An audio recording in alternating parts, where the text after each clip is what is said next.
Assalamualaikum warahmatullahi wabarakatuh. Salam sejahtera, rahayu, namo buddhaya, om swastiastu. Di sini di acara Garis Waktu, saya sekarang sedang bersama dengan beliau adalah cucu dari Wali Kota Malang, Bapak Susanto. Beliau adalah Kanjeng Raden Arya Tumenggung Krishna Susanto Joyo Adiningrat. Nah, Mas Krishna ini adalah sosok budayawan muda, sekaligus seniman, sekaligus praktisi supranatural yang nanti akan berbincang-bincang dengan kita di acara Garis Waktu ini. Saya sendiri Bayu Kusuma Laksana dan ini Mas Krishna. Jadi nanti sosmednya bisa dilihat di sini, teman-teman. Sosmednya bisa dilihat di sini. Di episode pertama ini saya akan berkenalan dengan beliau. Sebenarnya apa sih latar belakang dari beliau ini, dari panjenengannya Mas Krishna ini? Rahayu Mas, rahayu. Rahayu. Gimana Mas kabarnya? Sehat? Baik, puji Tuhan, alhamdulillah, astungkara. Astungkara, alhamdulillah. Sehat-sehat. Sekarang kegiatannya apa Mas? Kegiatannya masa pandemi ini sedikit lebih nyantai ya. Jadi buat ngoyo-ngoyo banget lah, apa yang bisa dilakukan gitu aja.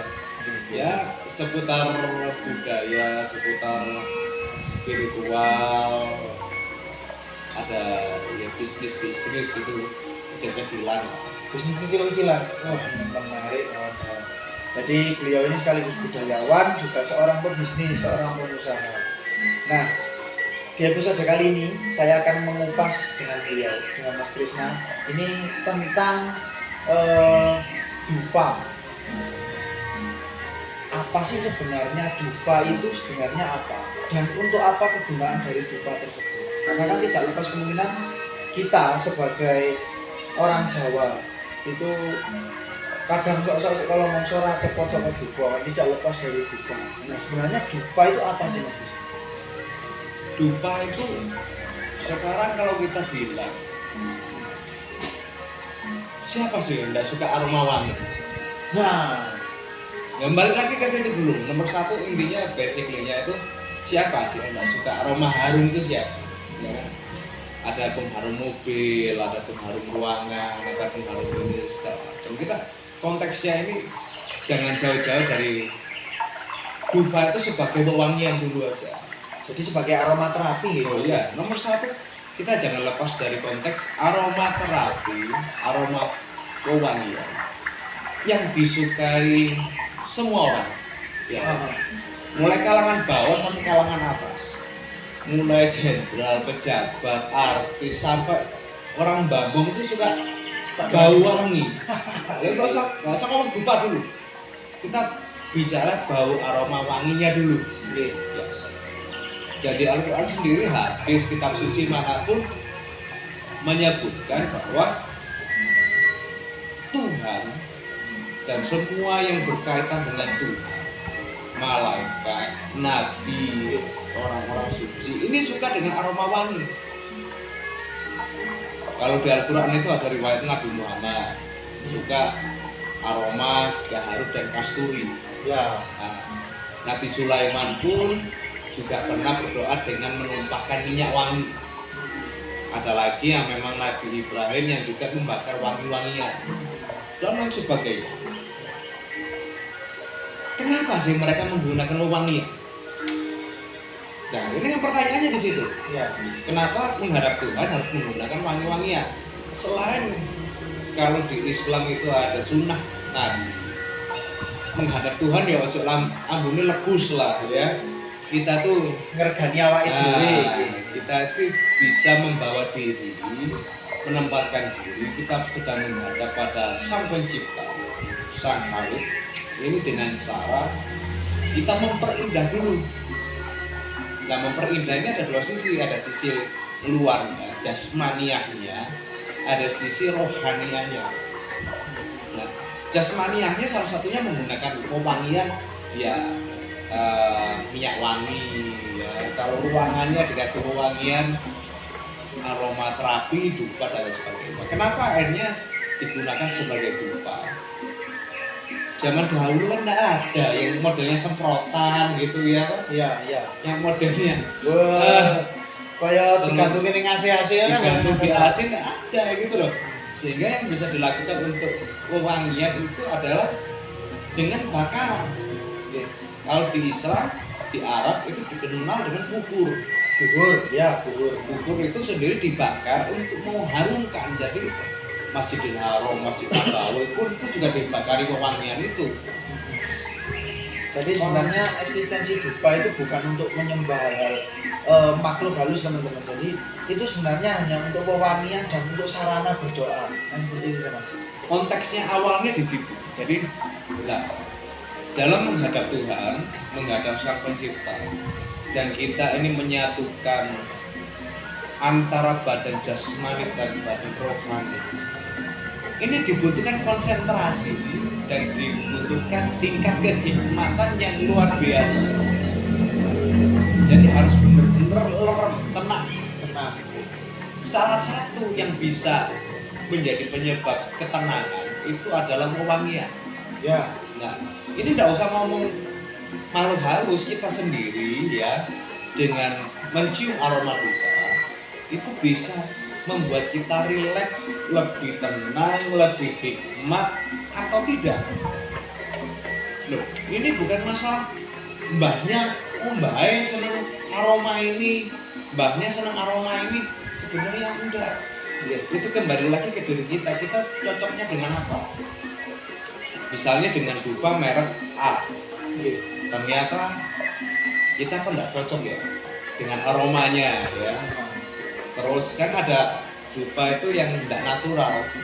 Ada yang campuran teman-teman. Campurannya itu ada kimianya. Jadi asapnya itu, baunya itu pedes terus ya. pedes di mata. Itu bukan malah menambah konsentrasi, malah bisa menghancurkan konsentrasi kita dalam berdoa. Ganggu masalah Mas ya. Malah ganggu. Terus dupa yang berlebihan. Oh, dibakari songo. Oh, dibakari misalnya 30. Bahkan 99 kayak Asmaul Husna. Lu dilihat dulu ruangannya. Iya. Kalau ruangan terbuka oke lah 99 ya. Karena tertutup, guys. Nah, Wah. Ruangan tertutup, kamarnya kecil dibakari 99 ya. Keselepoan Kan malah nggak cari doa ya kan, malah mengganggu kesehatan juga. Nah, disitulah hanya dupa ini selain cocok dengan kita harus lihat dengan kondisi. Kalau cocoknya cukupnya satu aja sudah cukup mengharumkan ruangan, satu nggak masalah. Jadi sebenarnya kawan-kawan, unsur konteks dari membakar dupa itu memang ada ganjil ditambahkan di maksudnya. Cuman kan tidak untuk kemungkinan gak kudu mesti jumlah ini songo, ukur 11 atau tidak. Tergantung nek awake dhewe ruangannya kecil lho sitok lho cukup. Kan seperti itu. Ya, sebenarnya ganjil itu kan angka-angka yang disakral kan. Iya. Kenapa kok sakral? Kembali lagi Tuhan itu satu dan satu itu ganjil. Nah, jadi hanya kelipatan dari perganjilan itu dianggap kesakralan yang berhubungan dengan Tuhan. Jadi bukan berarti semakin banyak ini doanya semakin dikabulkan ya mesti ya. Tidak selalu seperti itu. Terus ada konteks lagi, ini berkembang di masyarakat. Kalau dupa itu memberi makan. Nah, ini teman-teman. Ya. Memberi makan pada hal-hal yang bersifat gaib ya. Ada yang diaturkan pada dewa, ada yang diaturkan pada leluhur, ada yang diaturkan pada kaki dayang mimi dayang, atau diaturkan kepada pusaka-pusaka dan sebagainya. Ini konteks yang sebenarnya ya dianggap benar ya benar, tapi dianggap orang mati ya orang mati. Karena makanan dari mereka ini sebenarnya adalah aura, ya, energi. Jadi ketika kita itu membakar dupa dan kita ini memunculkan suatu bentuk energi, itulah yang akhirnya dikonsumsi oleh mereka, bukan dupanya. Dupa ketika dia tidak membuat energi, tidak merangsang kita lah. Jadi dupa itu, kalau ada yang bilang dupa itu apa mas? Ada alat sesaji atau alat apa? Ada kalau di Hindu itu dianggap api itu sebagai saksi dari doa. Konteks sebenarnya itu kalau saya pelajari, dupa itu adalah alat rangsang. Dimana ketika kita membakar dupa menggunakan wangi-wangian berupa minyak atau lain sebagainya, kita terangsang lebih hikmat, lebih konsentrasi, sehingga energi yang dihasilkan lebih besar. Nah, dari energi yang dihasilkan, namanya energi ini ada energi positif, ada energi negatif. Ya. Kalau energi yang kita hasilkan ini positif, maka itu akan mengundang bangsa-bangsa gaib yang bersifat juga positif. Tapi kalau energi kita yang kita hasilkan ini negatif, misalnya kita bakar dupa tapi kita emosi, ya toh, Kepingin boleh opo, misalnya kepingin opo. ada ambisi tertentu, Ya. ada keinginan tertentu yang bersifat materialistis, keduniawian, ada kebencian, misalnya loro hati sama orang, kepingin bunuh orang, ingin mencelakakan orang. Energi negatif inilah yang akhirnya akan mengundang hal-hal yang negatif untuk datang. Mas, hal-hal positif dan negatif ini apa aja? Apa hanya bersifat makhluk? Enggak.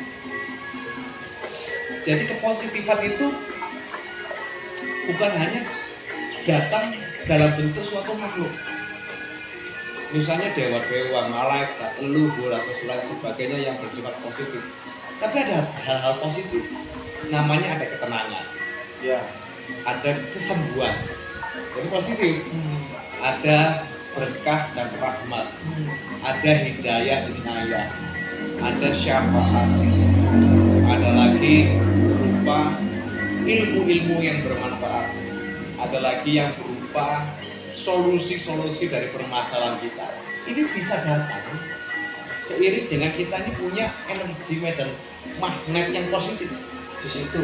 Iya, tapi ketika kita membakar dupa dan energi yang kita hasilkan adalah energi negatif, kebencian, kesialan, kemarahan semakin memuncak, ya toh.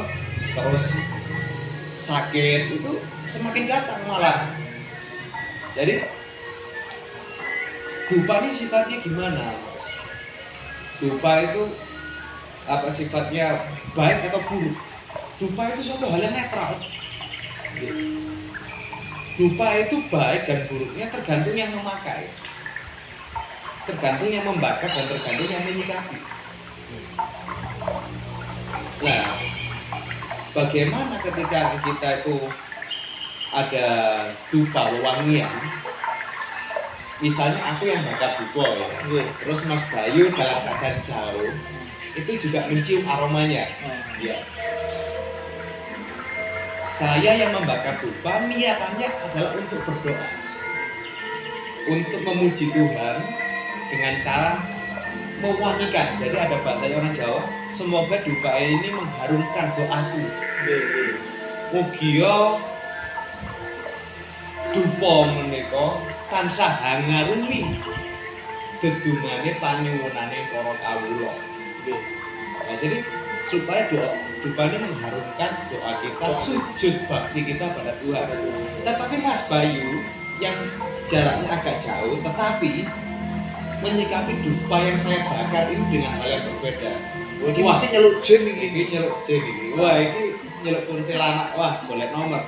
Maka di pihak saya bisa saya bertemu dengan malaikat, bisa yang mendatangi saya para leluhur, atau ketika saya bersila saya mendapat hikmah dari Tuhan, dapat inspirasi yang baik.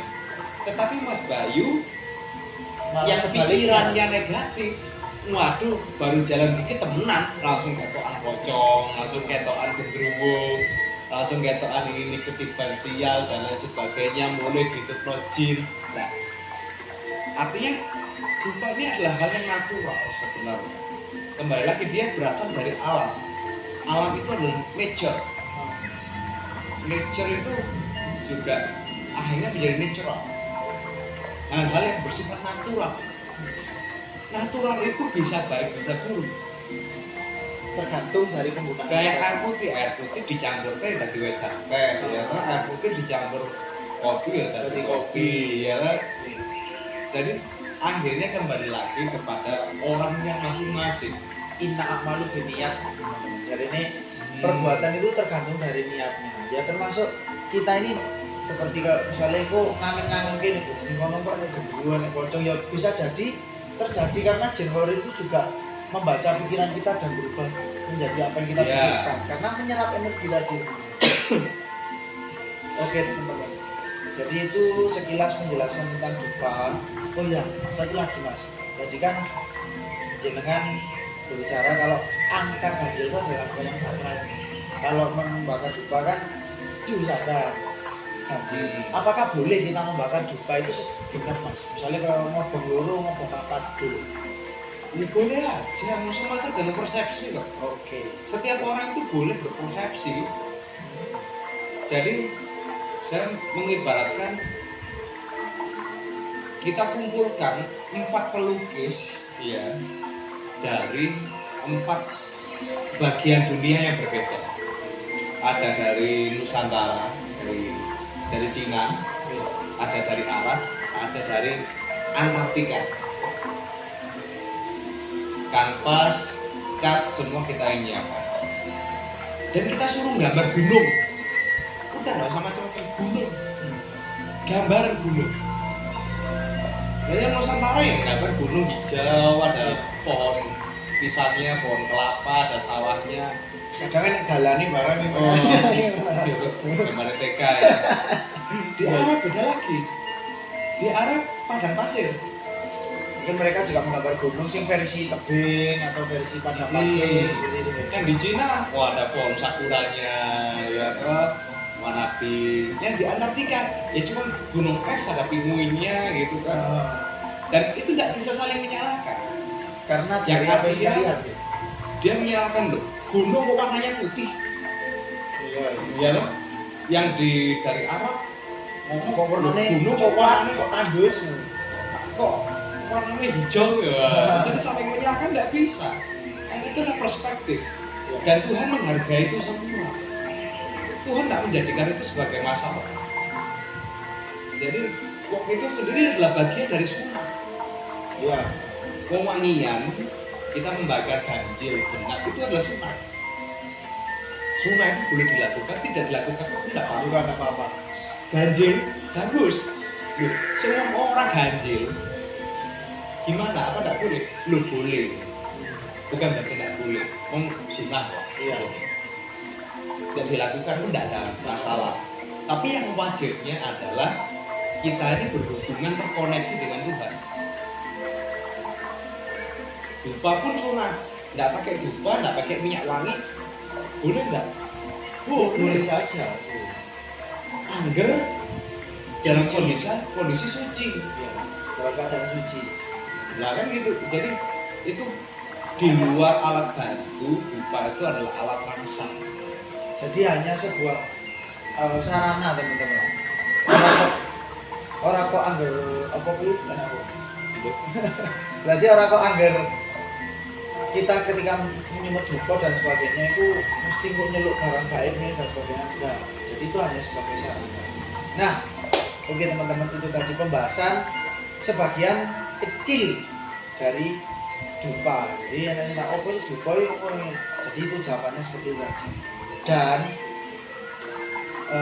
di sini kebetulan rumahnya beliau, rumahnya Mas Krisna ini dekat sekali dengan lokasi di Jalan Soekarno-Hatta, Kota Malang.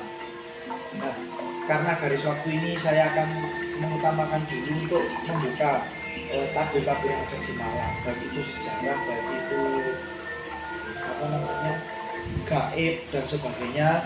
Nah, di sini di garis waktu ini saya akan meminta tolong kepada Mas Krisna. Jadi untuk menembuskan sosok-sosok gaib yang ada di Soekarno-Hatta ini, kan sering Soekarno-Hatta dikatakan bahwa kecelakaan itu mergo saka ulai gaib ini dan sebagainya lah. Kali ini kita akan mengupas di sisi gaibnya bersama beliau. sama Mas Krisna. Ada apa sih sebenarnya di lingkungan Soekarno Hatta ini gaib apa wae? Terus apa yang kita dapat dari mereka? Entah itu pesan atau ajaran atau apa, tapi kita bahasnya dari sisi gaibnya. Dan ini menurut penerawangan dari beliau, dari Mas Krisna. Kenapa nama Mas? Tidak apa-apa sih, sambil menyapa juga kan. Sambil menyapa juga teman-teman gitu. Oke teman-teman, sambil persiapan Mas Krisna untuk menembus, kita rehat sebentar. Oke teman-teman, kita sudah kembali lagi dari jeda sebentar. Padahal jedanya yang montek menutup. Ya, jadi di sini saya akan minta tolong dengan beliau Mas Krisna untuk menembus apa sih yang ada di Soekarno Hatta ini. Jadi di jalan raya Soekarno Hatta, terutama di jembatan Mas. Di jembatan yang katanya itu jembatan Soekarno Hatta ini adalah jembatan yang angker katanya. Jadi beliau saya minta tolong untuk menembus menurut mata batin dari Mas Krisna. Begitu. Monggo Mas, bisa jalan tembus langsung. Ada apa sih sebenarnya di jembatan Soekarno Hatta itu, dan apa yang pesan apa yang mereka sampaikan kepada jenengan untuk masyarakat di Malang ini?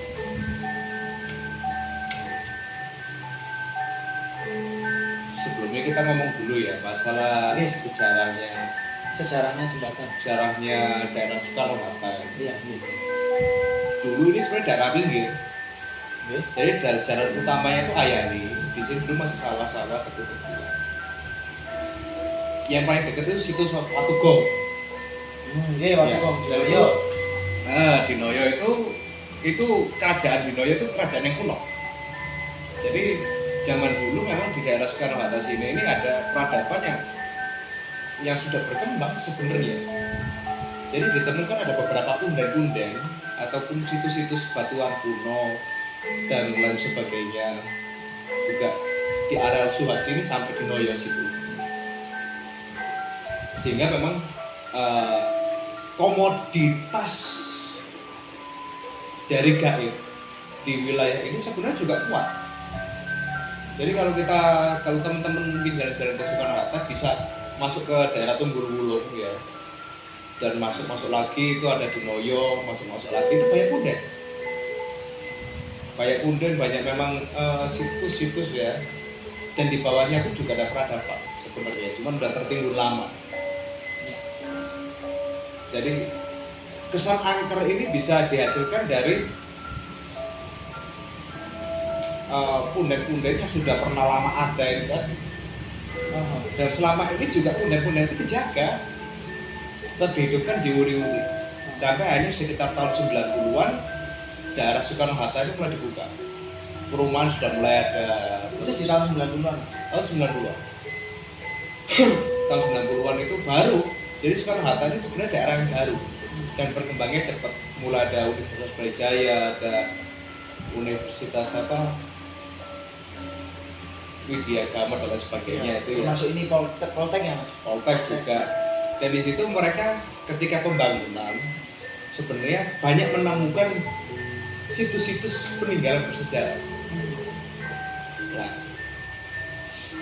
dan juga masih sering ketemu di sini dan ada pembangunan rumah, pembangunan kayak kemarin ini ada apartemen Begawan juga, itu ada pundennya juga. Oh di situ. Jadi ketika pembangunannya penggalian fondasi itu ketemu ada batuan kuno, ada arca segala macam. Punden apa prasasti? Punden ada dari punden di sana. Nah, sekilas ini ada kaitannya, artinya wilayah jembatan ini tidak lepas dari wilayah kekuatan dimensi gaib dari Dinoyo itu sendiri. Yang akhirnya berkembang sampai hari ini, mulai pembukaan dan lain sebagainya, memang daerah Soekarno Hatta ini sudah tidak dikenal lagi sebagai daerah yang angker sebenarnya ya, karena udah padat penduduk, penduduk ya kan, aktivitas pun juga hampir 24 jam juga sama. Tetapi sisi angker kita kuat ya di sini ya, artinya kalau tadi sekilas tentang sejarahnya, ada gaib-gaib kuno yang memang masih ada di daerah Soekarno-Hatta sini. Gaib-gaib tua mulai zaman Dinoyo tersebut. Dan itu sosok raksasa. Raksasa menggunakan kuluk warna merah, ada ornamen emasnya, gendut gitu, gendut gede tapi bukan genderuwo ya. Iya, iya. Dia raksasa, pakai selempang kuning. Itu yang menjaga di sini. Untuk titik pastinya belum ketemu. Cuman dia seringkali mewujudkan diri, menampakkan diri ketika saya meditasi.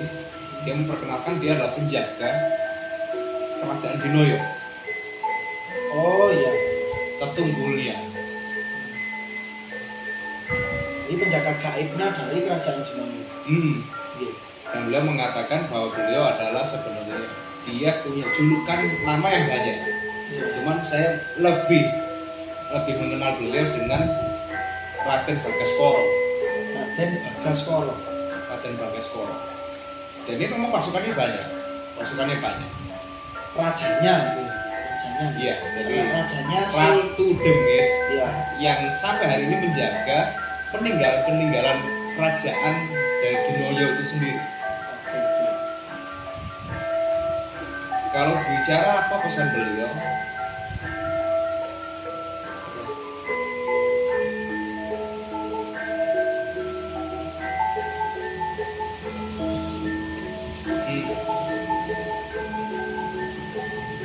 iki aku arep takon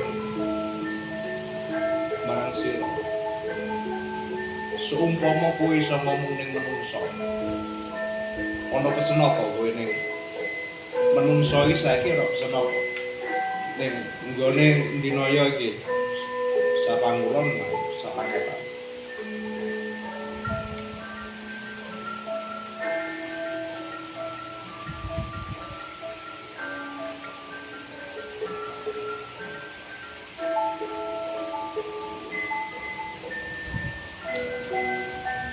Beberapa informasi dia mengatakan memang lebih banyak keluh kesah ya selama ini. Artinya sudah banyak perubahan yang terjadi, mulai dari pembangunannya, mulai dari sisi manusianya. Kita lihat juga kan, kalau dari kita sendiri ya, daerah Dinoyo kan banyak pendatangnya ya, mahasiswa segala macam, menjadi kos-kosan. Mungkin ya banyak yang akhirnya nakal ya, nakal mesum di daerah situ. Itu menjadi suatu hal yang sebenarnya disesalkan oleh mereka. Dan mereka mengatakan sebenarnya masih banyak mengenai Dinoyo ini yang belum terkuak. Artinya ya secara mistiknya, secara peradabannya, artefak pusaka dan sebagainya banyak yang belum muncul di situ. Bahkan harta karun pun juga ada sebenarnya juga ada, tapi di tempat yang dirahasiakan, di titik yang dirahasiakan. Ada emas berlian, dia mengatakan ada sebenarnya. Titiknya pun saya pernah dikasih tahu. Posisinya boleh disebutkan nggak? Koordinat? Kalau koordinatnya daerah Dinoyo situlah.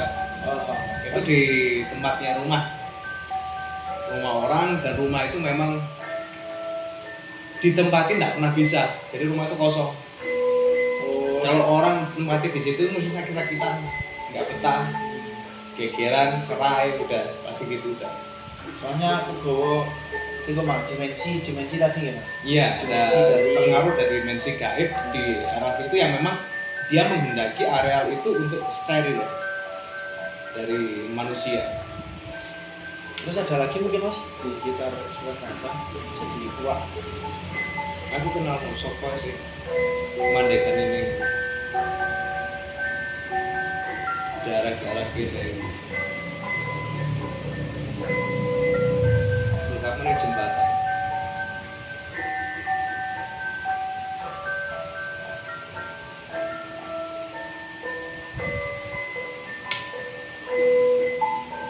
Di jembatan itu yang menguasai ada ratu ular. Perempuan ya, ratu ya, ratu siluman ular. Arahnya adalah di sisi kerajaannya itu berarti masih sebelahnya Poltek ya. Oh iya. Daerah sebelah Poltek sana itu.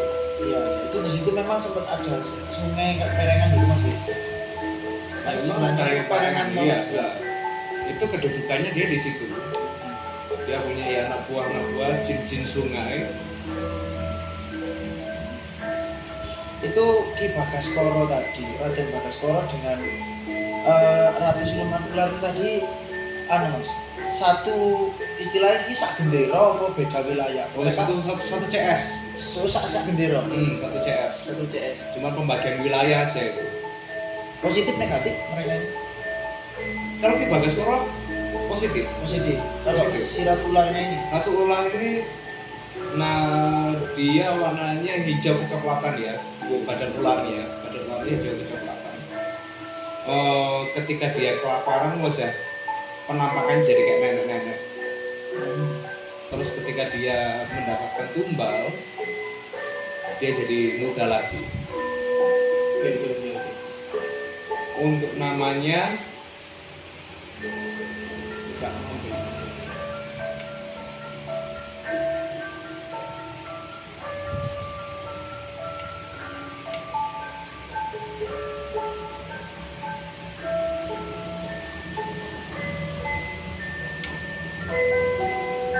ini yang kelihatan ya, nama ketika dia wujud tua ya. Iya. Ini karena yang datang ini wujudnya tua. Kemungkinan dia lagi cari tumbal sekarang ini. Terus sekarang ini? Nah, hati-hati Dia teman-teman. boleh jadi awet muda lagi dia. Hati-hati teman-teman kalau keluar rumah. Ini kalau nggak salah loh ya, kalau nggak salah pendengaranku loh ya, dan mata batinku nggak salah, dia nyebutkan wujud tuanya dia ini dengan nama Nyai Andong. Nyai Andong. Hati-hati teman-teman kalau keluar rumah, banyak-banyak berdoa. Ingat, terus pokoknya eling lan waspada lah. Kalau itu mengandung masih supaya tidak terjadi hal-hal yang tidak diinginkan. Oh dia kenal sama saya. Nyai Andong ini. Ya memang pembangunan jembatan Soekarno-Hatta ini zamannya era eyangku ya. Ya, mungkin banyak jelas sih wali kota gitu. Pada waktu itu wali kota, jadi pembangunan jembatan itu pada waktu itu yang masih wali kota dan pasti menggunakan sajen atau tumbal. Iya. Jadi Nyai Andong ini mengatakan aku tahu sih, aku ngerti sama kowe.